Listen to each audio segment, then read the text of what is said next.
ناظرین، آج آپ کے سامنے یہ بیان کیا جائے گا کہ بیت المقدس پر مسلمانوں نے کتنا عرصہ حکومت کی۔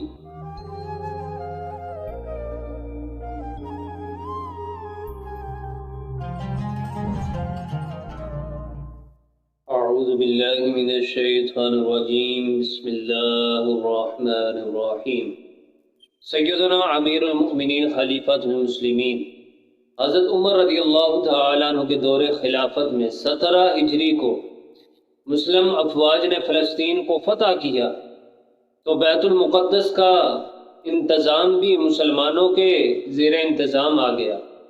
تو اس طرح سیدنا حضرت فاروق اعظم رضی اللہ تعالیٰ عنہ کے دور خلافت میں بیت المقدس یہ مسلمانوں کے قبضے میں آ گیا، وہاں مسلمانوں کی حکومت قائم ہوئی۔ عہد فاروقی میں جب بیت المقدس فتح ہوا تو پھر 500 سال تک تقریباً مسلمانوں نے بیت المقدس پر حکومت کی۔ پھر پادریوں کے ورگلانے سے عیسائیوں نے مذہبی جنگوں کا آغاز کیا، جنہیں صلیبی جنگیں کہا جاتا ہے۔ تو پہلی صلیبی جنگ کے نتیجے میں سن 1099 میں عیسائیوں نے بیت المقدس پر قبضہ کر لیا اور پھر مظلوم فلسطینیوں کا قتل عام کیا گیا۔ بہت سارے مسلمان شہید ہوئے اور عیسائیوں نے وہاں بڑی ہی لوٹ مار کی۔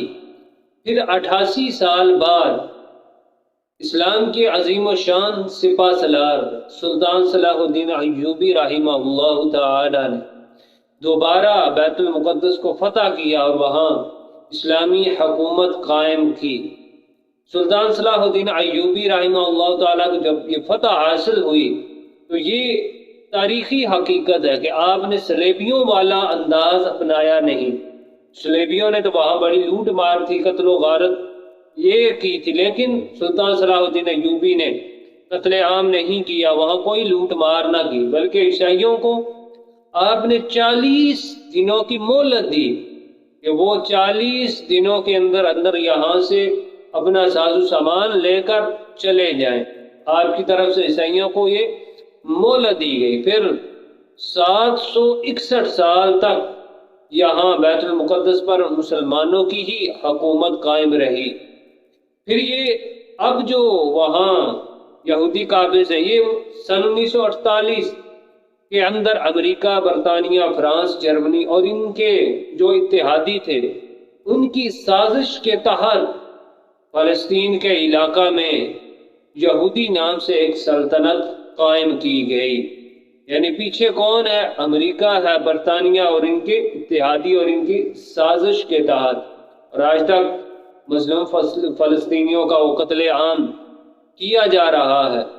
سامعین اکرام، یہود و نصارہ کو دیکھا جائے، اللہ تعالیٰ اور اس کے حبیب نے یہ فرما دیا کہ الکفر ملۃ واحدہ، کفر تو ایک ہی ملت ہے۔ جب بھی ان کے ہاں کوئی معاملہ ہوتا ہے وہ سارے اکٹھے ہو جاتے ہیں۔ اللہ تعالیٰ ایسے ہی مسلمانوں کو بھی وحدت عطا فرمائے۔